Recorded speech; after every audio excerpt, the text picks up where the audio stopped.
হযরতে লূত নবীর কাছে তখন আল্লাহর ফেরেশতা আসলেন, হে নবী লূত, আপনি এই জায়গা থেকে চলে যান, ইল্লা ইমরাতা, আপনার স্ত্রীরে বাদ দিয়ে, আপনার সঙ্গী সাথী যারা আছে তাদেরকে নিয়ে চলে যান, আপনার স্ত্রীরে নেবেন না। রাজশাহীবাসী প্রশ্ন রাখতে চাই, হযরতে লূত নবীর স্ত্রীর চরিত্র খারাপ, চরিত্রহীনা? নবীদের পবিত্র রক্তকে আল্লাহ কোনদিন হারাম রক্তের ভিতরে প্রবেশ করায়নি। তাইলে লূত নবীর স্ত্রী কোন কারণে আল্লাহ নিতে বারণ করলেন? তাফসীর যারা ব্যাখ্যা করেছে আয়াতের, আল্লাহর এই আয়াতের ব্যাখ্যা যারা করেছে, তাফসীরবিদ যারা আছে, তারা লিখেছে লূত নবীর স্ত্রী চরিত্র খারাপ না, চরিত্রহীনাও না, তলে তলে চরিত্র খারাপ হলা লোকগুলোকে সাপোর্ট করেছে। এই কারণে আপনি কি এমন দল করেন যে এই দলের কর্মে চরিত্র আপনার টেকে না, নষ্ট হয়ে যায়? হোটেলে রাইড কাটা যায় মেনিয়ে, গাঞ্জার আসরে বলে গাঞ্জা খাওয়া যায়, ফ্যান্সি ডিল খাওয়া যায়, মদ খাওয়া যায়। এইগুলো করার পরেও যদি আপনি নামাজ পড়েন, রোজা রাখেন, হজ করেন, বস্তাও যদি বেঁধে ফেলেন, যাবেন কোন জায়গায়? নবীর স্ত্রী আপনি আমি অনেক পরের মানুষ, এক কথা বলে না কেন? শুধু খারাপ লোকদেরকে সাপোর্ট করার কারণে যদি জাহান্নামে যায়, তাহলে আজকের আপনার পুরো জীবন জিন্দেগি তো খারাপ মানুষের সাথে। ফিরে আসবেন না আপনি? না ফিরে আসবেন না? ফিরে আসেন, এখনো ফিরে আসেন, আমার আল্লাহর দিকে ফিরে আসেন। অসারি ও আল্লাহ আপনাকে ডাক দিচ্ছে, আসো আমার দিকে, আমার ক্ষমার দিকে আসো। আমার ক্ষমা যারা পাবে, আসমান আর জমিন একত্রিত করলেও কোনোদিন যেমন বিশালতাটা শেষ হবে না, এমন জান্নাত দেব, ওই জান্নাতেরও বিশালতাটা কোনোদিন শেষ হবে। আল্লাহ তো আপনারা ডাকতেছি, কিন্তু আপনি এখন আল্লাহর বিধানের কাছে আসতে পারছেন না, মাথা নত করে দিতে পারছেন না। এ ব্যর্থতা আপনার। কথা বলেন, ব্যর্থতা আপনার।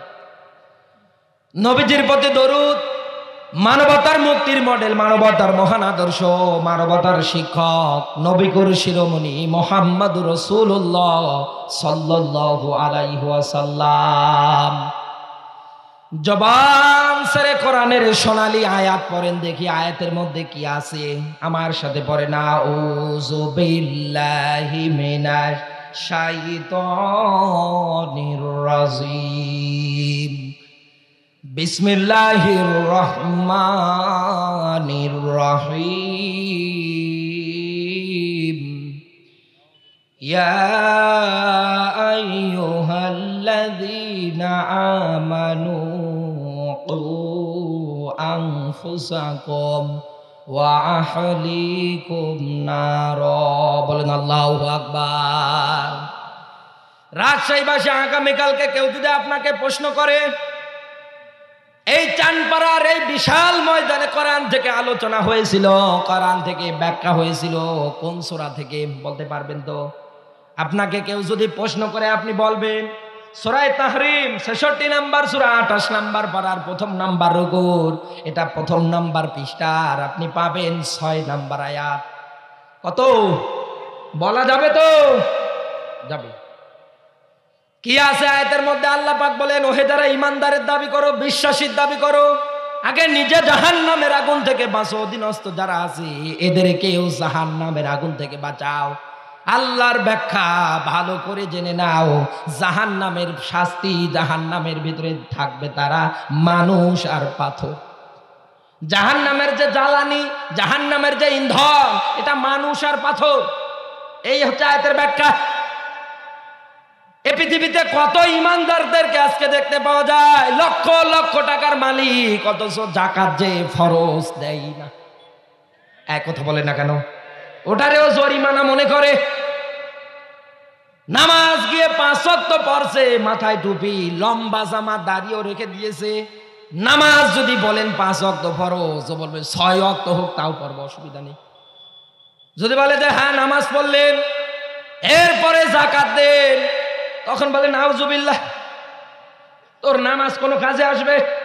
কোরআনের যত জায়গায় আল্লাহ ব্যাখ্যা দিয়েছে, এই পৃথিবীর ময়দানে নামাজ কায়েম করো, তার পাশাপাশি লাগালাগি একেবারে সাথেই আল্লাহ বর্ণনা দিয়েছে যাকাত দিয়ে দাও। আপনার পরিবারের ভর পোষণ দেওয়ার পরে আপনার অবশিষ্ট যে টাকাটা থাকবে, এইটা আপনি ব্যয় করে দেবেন কার রাস্তায়? আরো জোরে। এদেশে জাকাত নিয়ে আজ রমরমা ভণ্ডামি চলে। সূরা আল ইমরানের 92 নম্বর আয়াতে আল্লাহ ব্যাখ্যা দিয়েছে, লাং তানালুল বিররা, এই পৃথিবীতে আপনার সম্পদ, আপনার টাকা পয়সা আপনি যদি খরচ করতে চান, অবশ্যই আপনাকে খরচ করা লাগবে ওইটা যেইটা আপনার কাছে পছন্দনীয়। এক কথা বলে না কেন? যাকাতের নাম নিয়ে রমজান মাসে এমন এমন টুপি কেনে, এমন এমন পায়জামা লুঙ্গি কিনে দেয়, 2 বার ধুয়ে দিলে, পরিষ্কার করলে, ক্লিন করলে ছিঁড়ে চলে যায়। কি যাকাত?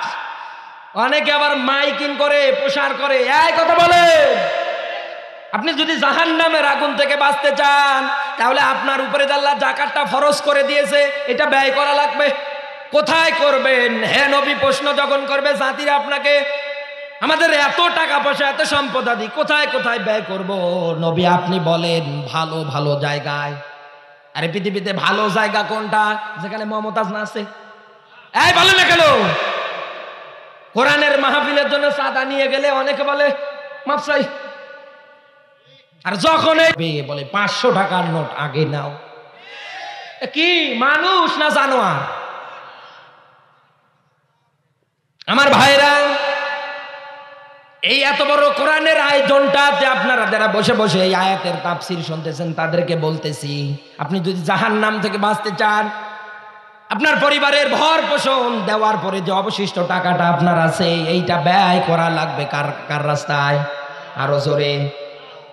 যেটা চলে না ওটা দিলে হবে না, যেটা আমার আল্লাহর কাছে পছন্দনীয়, আপনার কাছে পছন্দনীয়, ওই জিনিসটাই ব্যয় করা লাগবে। কথা বলে না কেন? আমার ভাইরা, আপনার চেষ্টা থাকা লাগবে। দুনিয়ায় শুধু একা একা জাহান্নামের আগুন থেকে বাঁচার চেষ্টা করলে হবে না, অধীনস্থ যারা আছে এদেরকেও বাঁচানো লাগবে। কথা বলে না কেন? আমরা কি দেখতে পাই? ফজরের আজান হওয়ার পরে বাবা একাই একাই মসজিদের দিকে চলে যায়, সন্তানটারে কোনোদিন নামাজের জ্ঞান দেয় না। কথা বলে না কেন? এই জন্য কিন্তু মন্ত্রী সাহেব কথা বলেছিলেন, এমপি সাহেব কথা বলেছিলেন যে এই জায়গার মধ্যে অন্তত এই চানপাড়ায় মাদকের ব্যবসা চলে। আমি তো জানি না, আমি জানলে তো আগে বাটাম ফাটাতাম। ওনার মাধ্যমে আমি জানলাম যে মাদকের রমরমা ব্যবসা চলে। করে কারা? যুবকেরা। এক কথা বলে না কেন? এই যুবকটা কি দুনিয়ায় ভেসে এসেছে? আসার পেছনে কারা আছে? মা আর বাবা। মা বাবা যারা আছেন তাদেরকে বলতেছি, সন্তান গড়ার কারিগর হচ্ছেন আপনারা।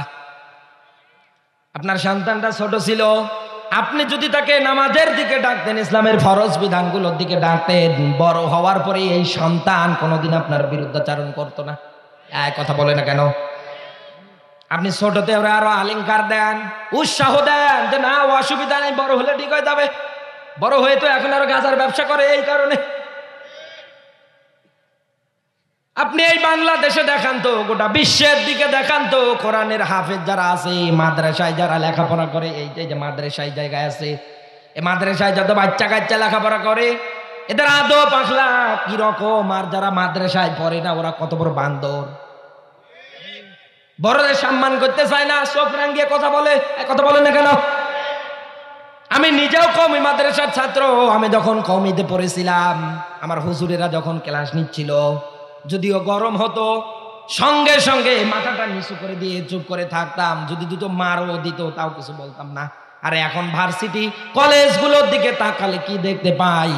স্যার যদি একটু চোখ রাঙ্গায় বলে, বেটা বের হ, তোর খবর আছে। ওই যে ও এ দল করে, ও দল করে, এগুলোর ভয় দেখায়। একা পারে না, সেটা ফোন করে আরো 10 জনকে নিয়ে আসে। ও রাজশাহীবাসী, পৃথিবীর ময়দানে আপনি নিজে জাহান্নামের আগুন থেকে বাঁচবেন, আপনার অধীনস্থ যারা আছে এদেরকেও বাঁচানোর দায়িত্ব আপনার। দিন সম্পর্কে ব্যাখ্যা দেন, স্ত্রীটাকে নামাজি শিখান। স্ত্রীটাকে যে এমপি সাহেব বলেছিল যে আমি যখন ঘরে প্রবেশ করি বউটারে সালাম দেই, এখানে কয়জন দেন দেখি? উনি সালাম দিতে দিতে, আচ্ছা আমি উনি আসলে লোকজন যখন চলে আসবে আরো ঘুরে যাবে, ওই সময়ের মধ্যেই চাদর পাঠাবে। আমার টেকনিক আছে, সমস্যা নেই। আমার ভাইরা,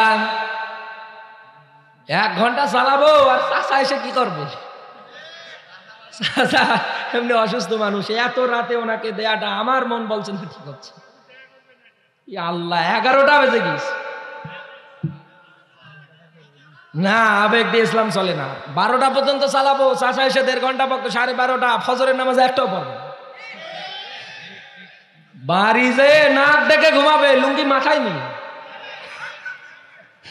আপনার তো নামাজ পড়া ফরজ, মসজিদে খুঁজে পাওয়া যায় না। আপনার কোরআন শোনার জন্য আগ্রহ, আল্লাহ কবুল করুক, বলেন আমিন। ও রাজশাহীবাসী খেয়াল করবেন, আপনার স্ত্রীটাকে আপনি এইভাবে ইসলামের ফরজ বিধানগুলো শিক্ষা দেন, আপনার সন্তানটাকে দেন, দেখবেন আপনার পরিবারটা জান্নাতের বাগান হয়ে যাবে। আল্লাহর নবী জানিয়েছে, কোন স্ত্রী কোন মেয়ে যদি বেপরদায় চলে মরার পরে যদি জাহান্নামে যায়, নবীজি বলেন ও একা যাবে না, 4 জনকে টেনে নিয়ে যাবে। এক কথা বলে না কেন? এই জন্য তো আপনাকে দিন সম্পর্কে বোঝানোর জন্য, যদি বোঝাতে চান, সন্তানটাকে যদি আদর্শ মানুষ বানাতে চান, মাদ্রাসায় দিয়ে দেন। কোন দিন কোন মাদ্রাসার হাফেজ তার বাবার সাথে খারাপ আচরণ করবে না। কোনদিন কোন মেয়ে যেটা মাদ্রাসায় পড়ে ও কোনদিন বাবা মার সাথে খারাপ আচরণ করবে না, এবং যার ঘরে যাবে রহমত হিসাবেই চলে যাবে। খলিফাতুল মুসলিমিন হযরত ওমর আর আবু বকরের জীবনী থেকে একটা ঘটনা বলছি মেলান। ও রাজশাহীবাসী, আল্লাহর নবী রাতের বেলা বের হয়েছে যে দেখতে চাই আমার সাহাবীগুলো রাতের বেলা কি করে। নবীজি আমার রাতের বেলা বের হওয়ার পরে আবু বকরের বাড়ির সামনে যখন গিয়েছে, তাকিয়ে দেখে আবু বকর দাঁড়িয়ে দাঁড়িয়ে তাহাজ্জুদের নামাজ আদায় করে আর কোরআনে কারিমে সূরা ইয়াসিন তেলাওয়াত করতেছে। সুবহানাল্লাহ বলতে পারেন না? নবীজি আমার দুটি হাত উঠালেন, ডাক দিয়ে বললেন, আল্লাহ গো, আমার আবু বকর সাধারণ একজন কাপড়ের ব্যবসায়ী ছিল, ইসলাম গ্রহণ করার পর থেকে রাতের বেলা ঘুমায় না, তাহাজ্জুদের নামাজ আদায় করে। আল্লাহ গো, আমার মনটা বড়ই খুশি হয়ে গিয়েছে, তুমি আমার আবু বকরকে মাফ করে দিয়ে জান্নাতি মানুষ হিসেবে কবুল করে নাও। আল্লাহর নবী চললেন হযরত ওমরের বাড়ির দিকে। দূর থেকেই হযরত ওমরের উচ্চ আওয়াজে কোরআনে কারিমে সূরা রহমানের তেলাওয়াত আসতেছে, তাহাজ্জুদের নামাজ আদায় করতেছে। ও রাজশাহীবাসী, আল্লাহর নবী ওমরের জন্য দোয়া করলেন, চলে গেলেন মসজিদে নববীতে। ফজরের নামাজ শেষ, 2 জন সাহাবীকে আল্লাহর নবী সামনে বসালেন, হযরত আবু বকর এবং ওমরকে সামনে বসালেন। ডাক দিয়ে বলেন, ওমর, আবু বকর, রাতের বেলা তোমার বাড়িতে গেলাম, গিয়ে তাকে দেখলাম তুমি নামাজ আদায় করতেছো, তাহাজ্জুদের নামাজ। তুমিও পড়েছো, আমি একটা জিনিস লক্ষ্য করে দেখেছি, তুমি যখন কোরআন পড়তেছিলে আবু বকর এত সুললিত কণ্ঠে এত আস্তে আস্তে পড়তেছিলে, আর ওমর যখন পড়তেছিল উচ্চ আওয়াজে জোরে জোরে পড়তেছিল। এর ভিতরে তফাৎ কারণটা কি আমাকে একটু বলবা? হযরত আবু বকর ডাক দিয়ে বলেন, ইয়া রাসূলুল্লাহ, আমার আল্লাহ তো ওই আল্লাহ যে আল্লাহর সামনে আসতে বললেও শুনে, জোরে বললেও শুনে, অন্তর দিয়ে যদি আলেমদেরকে মারার প্ল্যান করেন, এটাও জানে কি? আরো জোরে। ও ওমর, তুমি কেন জোরে বলেছো বলো? হযরত ওমর ডাক দিয়ে বলেন, ইয়া রাসূলুল্লাহ, আবু বকর মাত্র বলেছে একটা কারণ, আমি বলবো 2টা। কোরআনের তেলাওয়াত যত দূর পর্যন্ত যায়, আওয়াজ যত দূর পর্যন্ত যায়, শয়তান থাকতে পারে না, পালিয়ে যায়। এই জন্য কোরআনের মাহফিলগুলোতে দেখবেন শয়তান তো ওইটা যেটা কোরআন শোনার পরে ওঠার পরে মাইক ফেলিয়ে দেয়, বক্তাকে গালিগালাজ করে। রাজশাহীবাসী আলেমদের সাথে এরকম, সামনে তাওহীদি জনতার সামনে যদি অপমান করে, জাতির রাহবারকে যদি অপমান করে, পায়ের জুতো দিয়ে সোজা করতে পারবেন কারা দেখি? লিল্লাহে তাকবীর। আল কোরআনের আলো, আল হাদিসের আলো, নারায়ে তাকবীর। আল্লাহ কবুল করুক, বলেন আমিন। হযরত ওমর ডাক দিয়ে বলেন, ইয়া রাসূলুল্লাহ, 2য় নাম্বার কারণে আমি কোরআনের তেলাওয়াত জোরে জোরে করেছি, এই কোরআনের তেলাওয়াত শোনার পরে অন্তত যেন আমার আহাল বর্ডার যারা আছে কারো যেন ফজরের নামাজ কাজা না হয়। এখন আপনি কি করতেছেন? সন্তানটাকে যদি দিন শিক্ষা না দেন, যাকাতের বিষয় যদি ব্যাখ্যা না দেন, ইসলামের ফরজ বিধানগুলো মানার ব্যাখ্যা যদি না দেন, ও রাজশাহীবাসী, কিয়ামতের দিন এই সন্তানটা আমার আল্লাহর আদালতে দাঁড়িয়ে যাবে, আর আল্লাহকে ডাক দিয়ে বলবে, আল্লাহ গো, তুমি শুধু আজকে আমাকে দেখিয়ে দাও কোথায় সে মানব, কোথায় সে জিন, আমার একটু দেখিয়ে দাও। আল্লাহকে ওদেরকে নিজে পায়ের নিচে রাখবো, পদদলিত করব, লাঞ্ছিত করব, অপমানিত করব, এরপরে লাথি দিয়ে ওকে সহকারে জাহান্নামে যাব। বাপের কথা বলিনি, দাদার কথা বলিনি। সূরা হামিম সেজদার 29 নম্বর আয়াতে আল্লাহ ব্যাখ্যাটা দিয়েছে, আবদার যখন করবে আমার আল্লাহ রাব্বুল আলামিন কবুল করে নেবে। এজন্য আল্লাহর নবীর ব্যাখ্যা দিচ্ছিলাম, কোন নারী যদি বেপরদার কারণে জাহান্নামে যায়, বাবাকে নিয়ে যাবে, মাকে নিয়ে যাবে, বড় ভাইকে নিয়ে যাবে, স্বামীটারেও নিয়ে যাবে। এক কথা বলে না কেন? সন্তানটারে শ্রেষ্ঠ বানাতে চাইলে দেওয়া লাগবে কোথায়? বলেন বলেন, আমি সবার মুখে শুনতে চাই, বলেন আরো জোরে। মাদ্রাসা। আমাদের অনেক মানুষ ভুলভাল বোঝায়, মাদ্রাসায় পড়ালে নাকি শিবির তৈরি হয়, জঙ্গি তৈরি হয়। কোন বেটা বলেছে?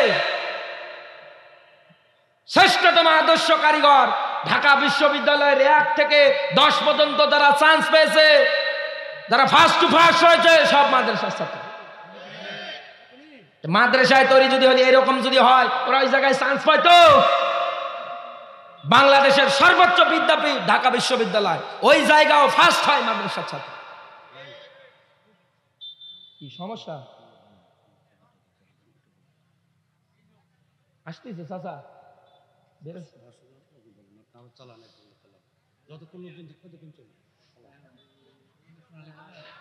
আজকে জীবনের লাল হচ্ছে।